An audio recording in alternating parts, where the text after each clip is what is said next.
It's Friday, February 2nd, 2018. It's that time of the hour for your favorite NFL program. Welcome to the Super Bowl 52 edition of the Blitz Zone. Hi, everybody.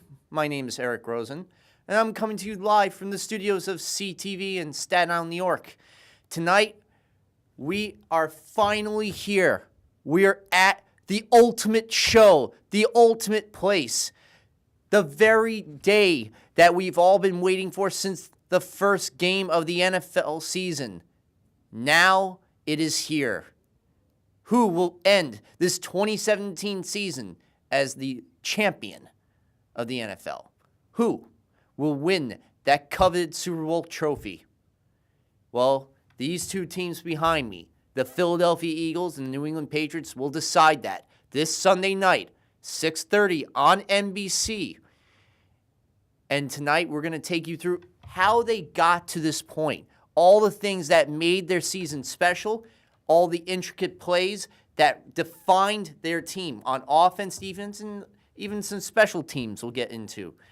And we'll get into some of the matchups to look for and which ones could be mismatches. But before we get into all Super Bowl 52 business, let's start with the NFL business and the news that took place this past week. As we all know from earlier in the week, Alex Smith is now going to be playing quarterback in a new destination. No longer for the Kansas City Chiefs. That new home is the Washington Redskins.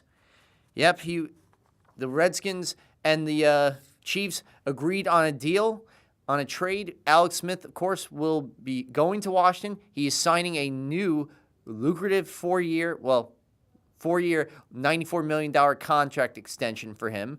And this is the crazy thing. You know, he had a 4,000-yard, he was pretty good last year as well, the 33-year-old. And this is yet another team he's going to have to start over with. It's just, and look what he did in 2017, 4,024 yards, 26 touchdowns, and a league-best 104.7 QB rating. The Redskins are getting a deal. And all they had to give up in return to the Chiefs was cornerback Kendall Fuller and a third-round pick for the 2018 draft. What's the bigger robbery, that one or the Jimmy Garoppolo to the San Francisco 49ers? And all the 49ers had to give up was a second-round draft pick. It's outstanding, these trades that took place. But the fact that this trade in particular was the first blockbuster trade for 2018, and yet the 2017 season hasn't concluded. The deal cannot be official with Alex Smith until the new league year begins March 1st. So when March 1st comes up, Alex Smith will be signing on that proverbial dotted line for sure. Unless another shoe drops, which we all hope that's not the case. Now, speaking of free agents, because of the fact that Alex Smith is now going to be with the Washington Redskins in 2018, thereby, Kirk Cousins will no longer be with the Redskins. He's now going to be testing the free agent waters. And which team could possibly court Kirk Cousins? After all, he had a good 4,000-yard season to himself in 2017. Now, let's think about the teams that he possibly could play for. Let's see. Can it be my beloved New York Jets? After all, they're going to be coming with $84 million in cap space. However, and the allure of playing in a big city like New York, imagine he wins the Super Bowl for the Jets. It'd be the toast of the town. That's for sure. Monuments will be erected to him. Okay, maybe not that. They're not going to go that far. It's not like, no. The fact is, that would be a pretty big accomplishment for him to do in a big city. However, the offense is not enticing enough. Unfortunately, Robbie Anderson is one of the few players, and you have Jermaine Kearse. Yes, that's a great player to work with. You have Bilal Powell, who's a good running back, but the offensive line still needs a lot of work. And I will be completely honest, Matt Forte is getting up there in age. Who knows how many years he's got left in him. And Robbie Anderson may not even be with the team next year, considering the latest dumb stunt he pulled. As we all know, he drove 100 miles in a 40-mile zone in his native Florida and resisted arrest and made threatening remarks to the arresting officer's wife, or about the arresting officer's wife, which is really stupid, incredibly moronic, if you ask me. So who knows if the Jets want to keep a flight risk like him, who's been arrested twice this past year, on the Jets organization. So that may preclude Kirk Cousins from deciding to go to the New York Jets. And by the way, the Jets with that number 6 pick may go for a quarterback anyway. So what's the point of having to fork over $35 million a year, which is probably what he is going to be commanding, when they can just do it on the cheap with a rookie that may make a lot and may have good returns and dividends for the organization. Then we have the Denver Broncos. You look at their rate of quarterbacks. You have Trevor Siemian, Brock Osweiler. Sorry, Osweiler. That's his last name. But when I say his name in such disgust, you have to understand the guy was putrid, to say the least. Look what he did with Houston in his 1 year with them. 17 interceptions. No wonder why they wanted to get rid of him like a hot potato. And then he comes on board to Cleveland in the trade, and that worked out so well. They let him go. And now Denver reclaimed him back. You know, the guy who basically felt slighted by Denver when they didn't start him in 2015. Well, come on. Brock, let me sit you down. If you are the GM and you have you and Peyton Manning, who do you think you're going to start? Come on. You're going to start Peyton Manning, your warhorse, your chief, your number one, your leader, the guy who basically is the coach on the field, and he did so, leading them to Super Bowl 50 victory, even though not much statistically, but still, that season, you know, he reigned supreme for the most part and won his record 5th MVP. So I think we're going to go with him over you. So if you felt like that was really your agent, Richie Sexton who planted that BS lie in your head to try to build your ego up so you can get more money. And you did. You built Houston for a lot of money, but then Houston kicked you out, like I said, like a hot potato. And then you go to Cleveland, and things didn't work out, and then you went to Denver. I know. Boomeranging all the way back to the original point.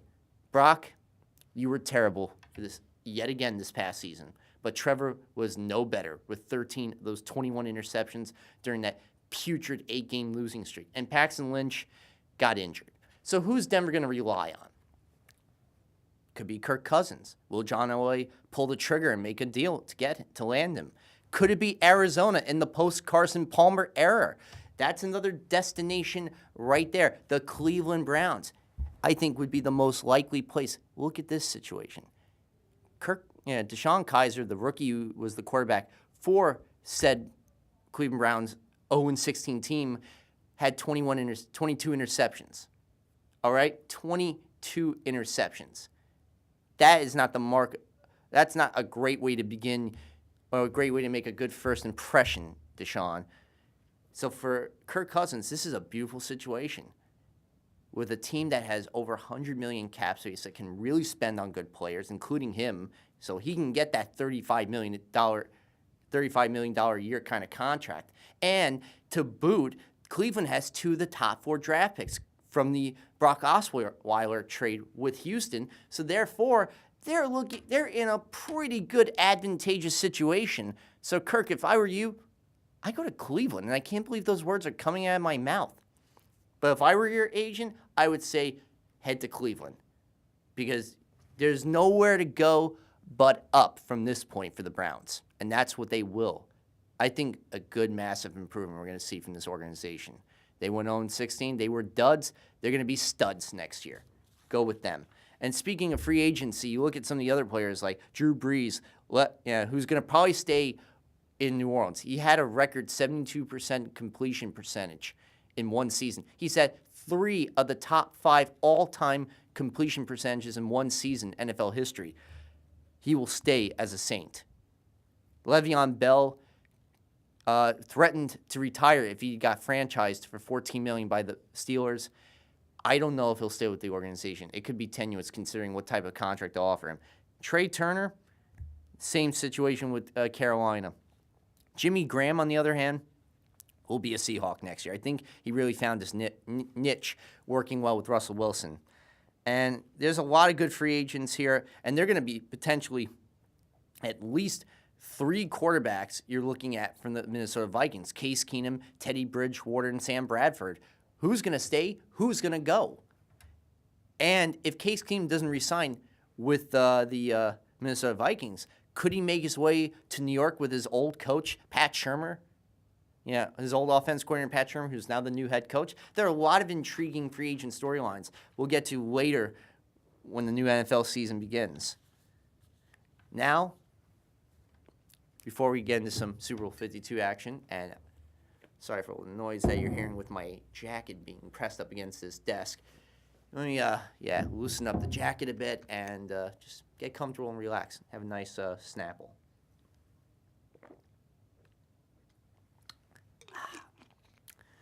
Refreshing. Very, very refreshing. Granted, you've already seen this on the bigger screen, but why not? Let's go fun with flags here. New England, Philadelphia. New England, Philadelphia. All right. And that did not look like the type of finger I was giving. That was a really bad reflexive catch on my part. Super Bowl 52, or Super Bowl Sunday. It's considered really the unofficial holiday of the American calendar. It's one of the greatest days of the year. It's a day where people get together, whether it's at banquet halls, somebody's living room, man cave, restaurant, church, wherever they get together, where there's a big screen television that is sold either by PC Richard & Son or Best Buy for a nice deal, or Rent-A-Center, which I think lately is giving them out for $54 for the week. But nonetheless, where they gather together and watch the game on the screen, and then there's there's that element of food. That's the best part. It's the second biggest glutton fest behind Thanksgiving. You know, I mean, it's insane the amount of food that's consumed on Super Bowl Sunday. In terms of chips, 28 million pounds of chips alone on Super Bowl Sunday is consumed.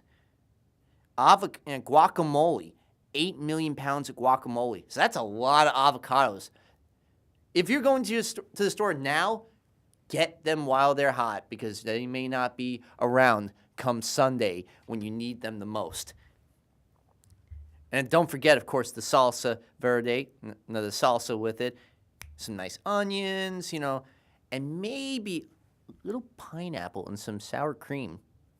Always jazzes up a nice guacamole dip. And if you do that, give me a call and let me know so I can come over and try some. Don't worry, I won't snack the whole thing. I'm not that big of a pig, but you never know. In terms of the other things that are delectable on the menu, you think about burgers. You know how much burger is consumed on Super Bowl Sunday? 14 billion hamburgers. 1.25 to 1.30 billion chicken wings are consumed on Super Bowl Sunday. 57.1 million cases of beer are consumed on Super Bowl Sunday. And in terms of pizza, which is another great staple, along with the sandwiches, the insane heroes that are either sold at Subway or your local Salamaria, your Italian Superette, especially the all-American classics with the ham and the cheese and the tomato and lettuce. Oh, my God. Perfecto. But in terms of pizza, 2 million pizzas by the National Restaurant Statistics were sold by Pizza Hut. 12 million by Domino's. And those are just the big chain restaurants. Then you have, again, your local mom and pop stores, like Joe and Pat's, which I love their pizza, by the way. And, of course, Crispy's near my house, another place I like to eat at, too. And Pronto, another good pizzeria that makes some good pizza. And there's so many on Staten Island, Danino's, Brothers. You got your pick of the litter here. We're good with pizza. So, we're spoiled rotten, and that's good. I love that. And then you have your 7-layer dip. You got, which is a great thing to have, jalapeno poppers, chili, sliders. Whether it's regular burger sliders, buffalo chicken sliders, buffalo chicken dip, buffalo chicken macaroni and cheese. Yum. Now, in terms, and that's a great part about Super Bowl Sunday. Then there's the gambling. Alone on Super Bowl Sunday, $3 billion are exchanged. And what is gambled on Super Bowl Sunday? You got how long the national anthem will take to sing. That's where Pink this year comes in. She will be the one singing America's national anthem. So the people are going to bet on how long she's going to sing it. But nobody comes close still to Whitney Houston's powerful rendition during the beginning of Desert Storm in the Gulf region. And then we also have the bet of who wins the coin toss. That's where a lot of money either is won or lost right there. Then the kickoff. Will somebody score or will they not score? Then the first touchdown in the game, how will it be scored to? And the score in the first, second, the entire game. Just those type of prop bets. And how many rushing yards versus passing yards or interceptions. There are other side bets too. And then there are what they call Super Bowl boxes.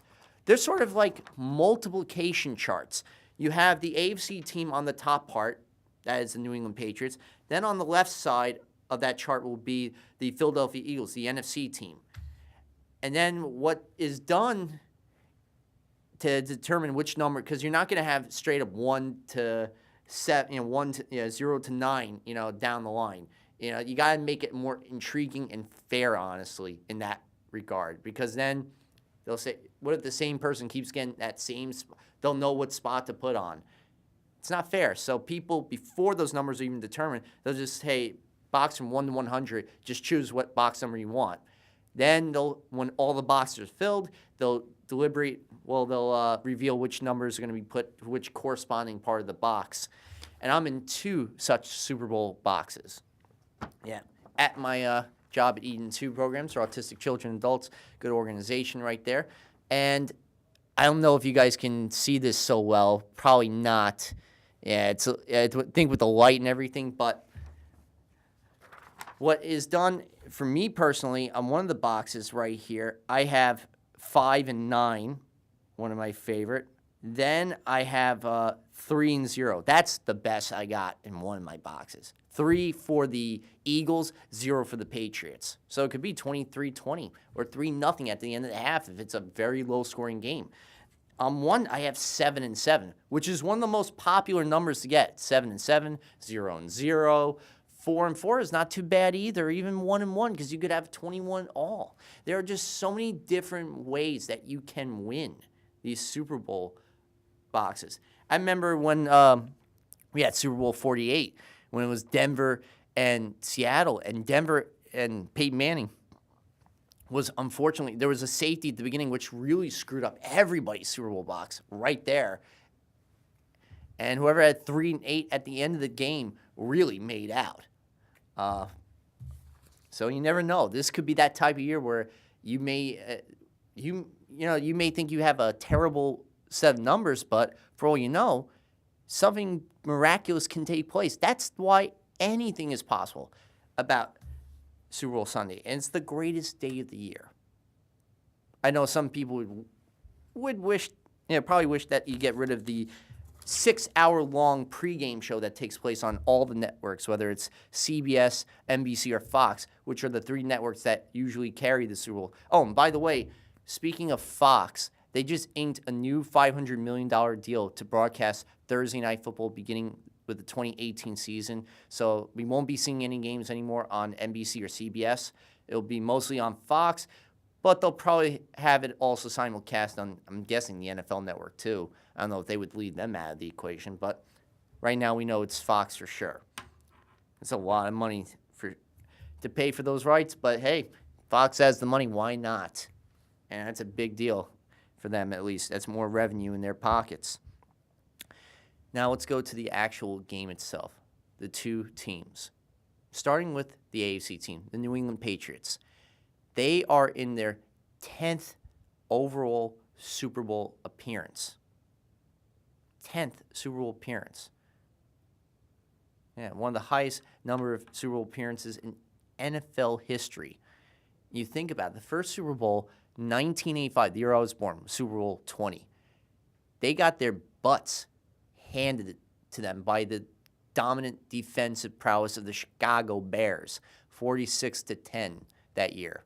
Mike Ditka was the coach at that time. You had the refrigerator Perry, Mike Singletary on defense, but Richard Dent ultimately won the MVP award that year, and the late great Buddy Ryan was the defensive coordinator for that ferocious Bears defense. May he rest in peace. He was a good man and a great coach, great mind for football, and it's sad that he's gone from this world.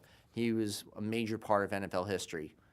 That'll always be forever remembered. And they were that was the only Super Bowl that the Bears were even appeared in, and that was the first of their two appearances. That's right, because they did appear in a second one. I'll get into that in a bit.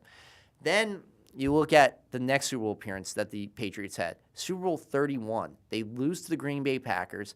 The Packers special teams player Desmond Howard became the first and only special teams winner to win the MVP award. Special teams winner of the MVP award in that Super Bowl. Over 200 all-purpose yards, punt returning and kick returning. It was masterful. Then the birth of the Brady Belichick era came into fruition. Super Bowl 36. They're playing against the greatest show on turf, the St. Louis Rams, who 2 years ago won Super Bowl 34 against the Tennessee Titans 23-16, was remembered classically as the 1 yard or the tackle game.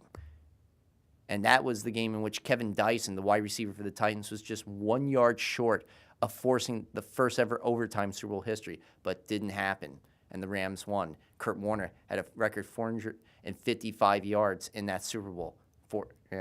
And this time around, years later, that record was eviscerated by Tom Brady, who he went up against in Super Bowl 36. And this time, Tom Brady and the team went downfield towards the end of the game. It was tied 17-all. They took off a lot of time off the clock in the remaining minute and were able to set up the game-winning 43-yard field goal for Adam Vinatieri, and they win 20-17. Tom Brady becomes the MVP. That was the first of his 4 MVP awards, which is now an NFL record in Super Bowl history. Then we go to 2 Super Bowls later. It's Super Bowl 38 in Houston, Texas, against the Carolina Panthers. They win the game again by the leg of Adam Vinatieri, 32-29. Great performance, especially the first and third quarter had the most combined yardage by both teams in Super Bowl history. Nothing much going in the second and fourth quarter in that game. Then you had Super Bowl the year later, the last time these two respective organizations played each other, 2005 season, Super Bowl 39, Jacksonville, Florida. The Patriots go up 24-14. Then the Eagles get the ball. They drive down the field, a 35-yard pass to Lewis. They're up 24-21. They're able to force the Patriots to give the ball back yet again. So they force them to go 3 and out. They get the ball back. Well, actually, with that ensuing score, I forgot to mention the 24-4. They were down 24-14. They took off 3 minutes and 52 seconds off the clock. Some people criticized that maneuver. When Donovan McNabb should have at least went no huddle during that drive. Had they gone no huddle, there could have been enough time on the clock for the Eagles to potentially get the game-winning score or tie the game up and force overtime. Would have been the first overtime in the history of the NFL at that time, and yet it didn't happen. Anyway, they took off 3 minutes, resulted in that 35-yard touchdown pass, so they're down 24-21. They forced the Patriots to give the ball back on their ensuing drive. The Eagles get the ball back on their last-ditch attempt, and unfortunately, unfortunately for the Eagles, Rodney Harrison, the vaunted safety for the New England Patriots, who is now one of the best analysts for Football Night in America on NBC, got the game-ending interception off of Donovan McNabb with 9 seconds to go. Patriots killed all at the clock. They won 24-21. And Deion Branch was actually the MVP. He had, at the time, a Super Bowl record 11 receptions. And combined with his performance in Super Bowl 38, he had 21 combined receptions in 2 years, which is the most in consecutive Super Bowls in the history of the Super Bowl. But he won the MVP, and he also became the third MVP to not score a touchdown, joining Fred Blitnikoff and Joe Namath, the only people in Super Bowl history to win the MVP on offense and not score a touchdown. That's something right there. Then, in terms of the next Super Bowl they're in, Super Bowl 42, this was the year in which the Patriots went undefeated during the regular season and the postseason. They were on their way to being the first team to have an undefeated Super Bowl winning season since the 1972 Miami Dolphins, who went 17-0 and won that Super Bowl. I think it was Super Bowl 7 over the Washington Redskins, 14-7. That was the Yarl Premich game, in which they were just 2 minutes away from having a shutout. It was the longest stretch that a team took to score a touchdown in Super Bowl history. Hasn't been matched to this day. We were almost at that time about to see the first ever shutout. It didn't take place. Well, nonetheless, going back to Super Bowl 42, it was the Patriots against their old nemesis from the final week of the season, the New York Giants. And yeah, this time around, they're up 14-10. This is the play. It's 14-10 Patriots. The Giants have the ball. They're in an impossible third and long situation. The ball gets snapped to Eli. He's got one defender coming at him, then two defenders, then three defenders from the Patriots, from that defensive front line. Then all of a sudden, he heaves the ball up in the air, and of all people to make one of the most historic catches from the helmet was David Tyree. Even with all of Rodney Harrison's might, he could not get that ball out of Tyree's hands. On the ensuing play, he throws a fade pass to Plexico Burress, catches it like a bucket in his hand like Willie Mays, and they win 17-14. Plexico guaranteed the Giants were going to win, and they did. It was one of the most heartbreaking upsets in sports in Super Bowl history, but it was an instant classic, especially for Giant fans, knowing that they got the best of the Patriots and prevented them from having an undefeated season that year. Prevented them from having a 19-0 season. Now, we fast forward to the four Super Bowls. It's Super Bowl 46. Same two teams, Giants, Patriots. This time, instead of it being in the desert in Arizona, where Super Bowl 42 took place, this time they were at Lucas Oil Field in Indianapolis. And the Patriots yet again lost. 24-21. It was the Mario Manningham game. From Manning to Manningham. And the Butterfingers performance on one of the Patriot receivers. And that was it. So another season in which they don't win the Super Bowl. All right, now we fast forward. Super Bowl 49. They're playing the Seattle Seahawks. The Seahawks are driving down the field. All of a sudden, Jermaine Kearse gets one of the most exciting, one of the most impressive, unimaginable catches in Super Bowl history, driving down the field from Russell Wilson. And then what do few plays later, they're at the 2-yard line on 1st and goal. Why did they try to go for a pass when you could have just given the ball to your moneymaker, which is Marshawn Lynch, your bulldozer?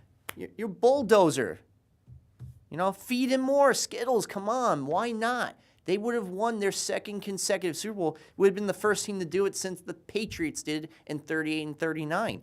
And yet, so it's an incomplete pass on 1st and goal at the 2. 2nd goal at the 2. On a pass intended to Ricardo Lockett, Malcolm Butler gets the game-ending interception, and the Patriots win their first Super Bowl in almost 10 years, in a decade, and ended the Seahawks' chances of repeating. Then we fast forward to last year, Super Bowl 51.